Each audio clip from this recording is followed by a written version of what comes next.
ಒಳ ಮೀಸಲಾತಿ ಜಾರಿಗಾಗಿ ಮಾದಿಗ ಸಮುದಾಯಗಳ ಸ್ವಾಭಿಮಾನದ ಒಕ್ಕೂಟ ಸುದ್ದಿಗೋಷ್ಠಿ ನಡೆಸಿ ಒಳ ಮೀಸಲಾತಿ ಸಾಮಾಜಿಕ ನ್ಯಾಯಕ್ಕಾಗಿ ಹೋರಾಟದಲ್ಲಿ ಹುಬ್ಬಳ್ಳಿ ಸಮಾವೇಶದಲ್ಲಿ ಹಲವಾರು ಮಂದಿ ಪ್ರಾಣ ಬಿಟ್ಟಿದ್ದಾರೆ.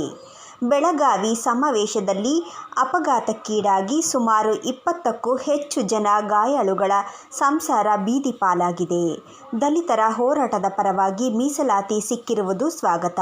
ಸಂಘಟನೆಯಿಂದ ಮಾನ್ಯ ಮುಖ್ಯಮಂತ್ರಿಗಳಾದ ಸಿದ್ದರಾಮಯ್ಯನವರು, ಉಪಮುಖ್ಯಮಂತ್ರಿಗಳಾದ ಡಿ.ಕೆ. ಶಿವಕುಮಾರ್ ಅವರು, ಸಚಿವರುಗಳಾದ ಕೆ.ಎಚ್. ಮುನಿಯಪ್ಪ, ಡಾ. ಜಿ. ಪರಮೇಶ್ವರ್, ಎಚ್.ಸಿ. ಮಾದೇವಪ್ಪ, ಆರ್.ಬಿ. ತಿಮ್ಮಾಪುರ್ ಮತ್ತು ಪ್ರಿಯಾಂಕ ಖರ್ಗೆರವರಿಗೆ ಅಭಿನಂದನೆಗಳು. ಅತಿ ಹಿಂದುಳಿದಿರುವ ಅಲೆಮಾರಿ ಉಪಜಾತಿಗಳಿಗೆ ನ್ಯಾಯ ಒದಗಿಸಿಕೊಡಲು ಸರ್ಕಾರ ಮುಂದಾಗಬೇಕೆಂದು ಮನವಿ ಮಾಡಿದರು. ಸುದ್ದಿಗೋಷ್ಠಿಯಲ್ಲಿ ಬಿ.ಎ. ಕೇಶವ ಪ್ರಧಾನ ಸಂಚಾಲಕರು, ಕರ್ನಾಟಕ ರಾಜ್ಯ ಎಂ.ಸಿ. ಶ್ರೀನಿವಾಸ್ ಅಧ್ಯಕ್ಷರು, ಮಾದಿಗ ದಂಡೋರ ಡಾ. ಭೀಮರಾಜು ಅಧ್ಯಕ್ಷರು, ವಿಶ್ವ ಆದಿ ಜಾಂಬವ ಮಹಾಸಭಾ ಎಂ. ಸುಬ್ಬರಾಯುಡು, ಅಮರನಾರಾಯಣ, ಸಿ. ದಾಸ್, ನರಸಿಂಹ ಉಪಸ್ಥಿತರಿದ್ದರು. ಈಗಾಗಲೇ ನಮ್ಮ ಹೋರಾಟ 35 ವರ್ಷಗಳಿಂದ ಹೋರಾಟದ ಫಲವಾಗಿ ನಮ್ಮ ಹೋರಾಟವನ್ನು ಗುರುತಿಸಿ ಸುಪ್ರೀಂ ಕೋರ್ಟ್ಗೆ ನಮಗೆ ನ್ಯಾಯ ಕೊಡೋದಕ್ಕೆ ಎ. ನಾರಾಯಣ ಸ್ವಾಮಿ ಪ್ರಮುಖ ಪಾತ್ರ ವಹಿಸಿದ್ದಾರೆ. ಎ. ನಾರಾಯಣ ಸ್ವಾಮಿ ಸುಪ್ರೀಂ ಕೋರ್ಟಲ್ಲಿ ಹೋರಾಟ ಮಾಡ್ತಕ್ಕಂಥವ್ರು ಎ. ನಾರಾಯಣ ಸ್ವಾಮಿ, ಸರ್ಕಾರದಲ್ಲಿ ಹೋರಾಟ ಮಾಡ್ತಕ್ಕಂಥದ್ದಲ್ಲಿ ನಮ್ಮ ಕೆ.ಎಚ್. ಮುನಿಯಪ್ಪನವರು ಮತ್ತು ಹೊರಗೆ ಹೋರಾಟ ಮಾಡ್ತಕ್ಕಂಥವರು ಆಂಜನೇಯರವರು ಮತ್ತು ನಾವೆಲ್ಲ ಸಂಘ ಸಂಸ್ಥೆಯವರು ಎಲ್ಲರೂ ಕೂಡ ಸೇರಿಕೊಂಡು ಮಾದಿಗ ಸಂಘಟನೆಗಳ ಏನು ಇವತ್ತು ಮಾದಿಗ ಸಂಘಟನೆಗಳ ಒಕ್ಕೂಟ ಎಲ್ಲರೂ ಕೂಡ ಏನು ಬೇರೆ ಬೇರೆ ಜಿಲ್ಲೆಯಲ್ಲೂ ಮಾದಿಗ ಸಂಘಟನೆಗಳು ಸ್ಥಾಪನೆ ಮಾಡಿಕೊಂಡಿದ್ದಾರೆ. ಅವರೆಲ್ಲರೂ ಕೂಡ ಹೋರಾಟದ ಫಲವಾಗಿ ಇವತ್ತು ನಮಗೆ ಮೀಸಲಾತಿ ಬಂದಿದೆ. ಅದಕ್ಕೆ ಸುಪ್ರೀಂ ಕೋರ್ಟ್ ಏನು ಆದೇಶ ಮಾಡಿತು, ಕೂಡಲೇ ಅವರ ರಾಜ್ಯ ಸರ್ಕಾರಗಳಿಗೆ ಆದೇಶಗಳು ಮಾಡಿ ನೀವು ಅವರಿಗೆ ಇದು ನ್ಯಾಯಬದ್ಧವಾಗಿದೆ, ಅವ್ರಿಗೆ ನಿಮ್ಮ ರಾಜ್ಯದಲ್ಲಿ ಅನುಗುಣವಾಗಿ ಮಾಡಿ ಅಂತ ಹೇಳಿದ್ದಾರೆ. ಆ ಒಂದು ಆದೇಶವನ್ನು ತಗೊಂಡು ನಮ್ಮ ರಾಜ್ಯದ ಮುಖ್ಯಮಂತ್ರಿ ಆದಂಥ ಸಿದ್ದರಾಮಯ್ಯನವರು ಮತ್ತು ಉಪಮುಖ್ಯಮಂತ್ರಿ ಡಿ.ಕೆ. ಶಿವಕುಮಾರ್ ಸಾಹೇಬರು, ಮತ್ತೊಬ್ಬ ನಮ್ಮ ನಾಯಕರಾದಂಥ ಕೆ.ಎಚ್. ಮುನಿಯಪ್ಪನವರು ಮತ್ತು ಪರಮೇಶ್ವರು, ಆರ್.ವಿ. ತಿಮ್ಮಾಪುರು, ಮಾದೇವಪ್ಪನವರು, ಸಮಾಜ ಕಲ್ಯಾಣ ಸಚಿವರು ಮಾದೇವಪ್ಪನವರು ಇವರೆಲ್ಲರೂ ಕುಂತು ಚರ್ಚೆ ಮಾಡಿ ನಾಗಮೋಹನ್ ದಾಸ್ ಅಂತ ಒಂದು ಕಮಿಟಿಯನ್ನು ರಚನೆ ಮಾಡಿದ್ರು ಒಂದು ವರದಿ ಕೊಡೋದಕ್ಕೆ. ಅವರು ಆಗಸ್ಟ್ 4ನೇ ತಾರೀಕು ವರದಿ ಕೊಟ್ಟರು. ಆಗಸ್ಟ್ 4ನೇ ತಾರೀಕು ವರದಿ ಕೊಟ್ಟ ನಂತರ ಸಚಿವರ ಸಂಪುಟದಲ್ಲಿ 19ನೇ ತಾರೀಕು 8ನೇ ತಿಂಗಳು 2020ರಲ್ಲಿ ಸಚಿವರ ಸಂಪುಟದಲ್ಲಿ 2025 ಸಚಿವರ ಸಂಪುಟದಲ್ಲಿ ಮಂಡನೆ ಆಗಿದೆ.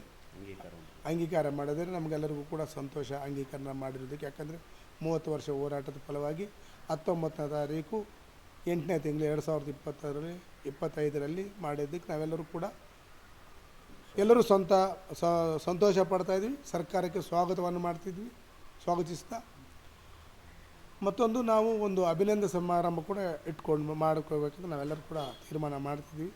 ಅಭಿನಂದನೆ ಸರ್ಕಾರಕ್ಕೆ ಒಂದು ಅಭಿನಂದನೆ ಸಭೆಗಳಂತ. ಆ ಅಭಿನಂದನೆ ಸಭೆಗೆ ಮುಂಚಿತವಾಗಲೇ ಈಗ ಆಗಿರ್ತಕ್ಕಂಥ ವ್ಯತ್ಯಾಸಗಳು, ನ್ಯೂನತೆಗಳು ಅವ್ರನ್ನ ಸರಿಪಡಿಸ್ಬೇಕಂತೇಳಿ ನಾವು ಸರ್ಕಾರಕ್ಕೆ ಒತ್ತಾಯ ಮಾಡ್ತಿದ್ವಿ. ಹಾಗಾದರೆ ಈಗ ಅಲೆಮಾರಿಗಳ ಪರಿಸ್ಥಿತಿ ಯಾವ ರೀತಿ ಇದೆ ಅಂತ ಹೇಳಿದ್ರೆ, ಭಾಳ ಇವತ್ತು ಇಷ್ಟೊಂದು ಟೆಕ್ನಾಲಜಿ ಇರೋ ಪರಿಸ್ಥಿತಿಯಲ್ಲೂ ಕೂಡ ಅವರು ಭಾಳ ಹೀನತೆ ಸ್ಥಿತಿಯಲ್ಲಿ ಅವ್ರು ಜೀವನ ಮಾಡ್ತಾಯಿದ್ದಾರೆ.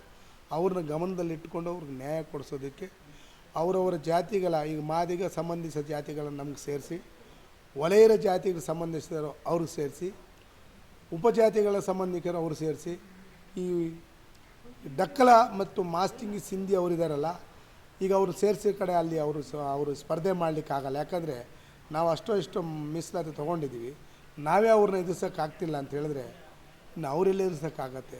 ಆದ್ದರಿಂದ ಅವರಿಗೆ ನ್ಯಾಯ ಕೊಡಬೇಕು. ಮಾದಿಗರಿಗೆ ಅಂತ ಒಂದು ಕುಲಕಸುಬಿದೆ. ಆ ಕುಲಕಸುಬು ಸಲುವಾಗಿ ನಾವೆಲ್ಲರೂ ಕೂಡ ಹೆಚ್ಚುವರಿ ಮಾಡಿರತಕ್ಕಂಥ 2% ಮಾದಿಗರಿಗೆ ಕೊಡಬೇಕಂತೇಳಿ ನಮ್ಮ ಮಾನ್ಯ ಮುಖ್ಯಮಂತ್ರಿಗೆ ನಾವು ಮನವಿ ಮಾಡ್ತಕ್ಕಂಥದ್ದು. ಏನು ನಮ್ಮಿಂದ ದೂರ ಆಗಿರ್ತಕ್ಕಂಥ ಜಾತಿಗಳನ್ನು ಕೂಡ ನಮ್ಮಲ್ಲಿ ಸೇರಿಸ್ಬೇಕಂತ ನಾವು ಸರ್ಕಾರಕ್ಕೆ ಮನವಿ ಮಾಡ್ತೀವಿ.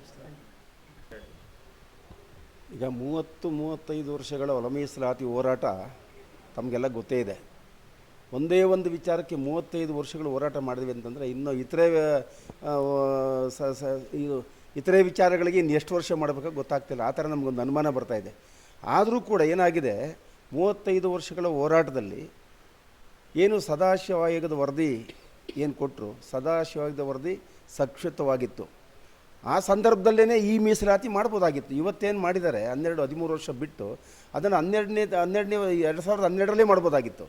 2012ರಲ್ಲೇ ಮಾಡಿದರೆ ಅನೇಕ ಯುವಕರಿಗೆ ಕೆಲಸಗಳು ಸಿಗ್ತಾಯಿತ್ತು, ಆರ್ಥಿಕವಾಗಿ ಸಾಮಾಜಿಕವಾಗಿ ಮುಂದುವರಿತಾ ಇದ್ದರು. ಅದು 13 ವರ್ಷಗಳು ಉರುಳೋಯ್ತು. ಆದರೂ ಕೂಡ ಸದಾಶಿವ ಆಯೋಗದ ವರದಿಯಲ್ಲೂ 6% ನಮಗೆ ಮಾದಿಗರಿಗೆ, ಮತ್ತು ಕಾಂತರಾಜ್ ವರದಿಯಲ್ಲೂ 6%, ಮತ್ತು ಏನು ಮಾಧುಸ್ವಾಮಿ ಸಮಿತಿ ಮಾಡಿದ್ರೆ ಅದರಲ್ಲೂ 6%, ಮತ್ತು ಏನು ಎನ್ ನಾಗಮೋಹನ್ ದಾಸ್ ವರದಿ ಇದೆಯಲ್ಲ ಅದರಲ್ಲೂ 6%, ಶೇಕಡ 15% ಇದ್ದಾಗಲೂ 6%, 17%ಗೆ ಹೋದ್ರೂ 6%. ಅಂದರೆ ನಮ್ಮನ್ನು ಅಲ್ಲಿಗೆ ಬಂದಿ ಮಾಡಿ ಇಟ್ಬಿಟ್ಟಿದ್ದಾರೆ 6%ಗೆ.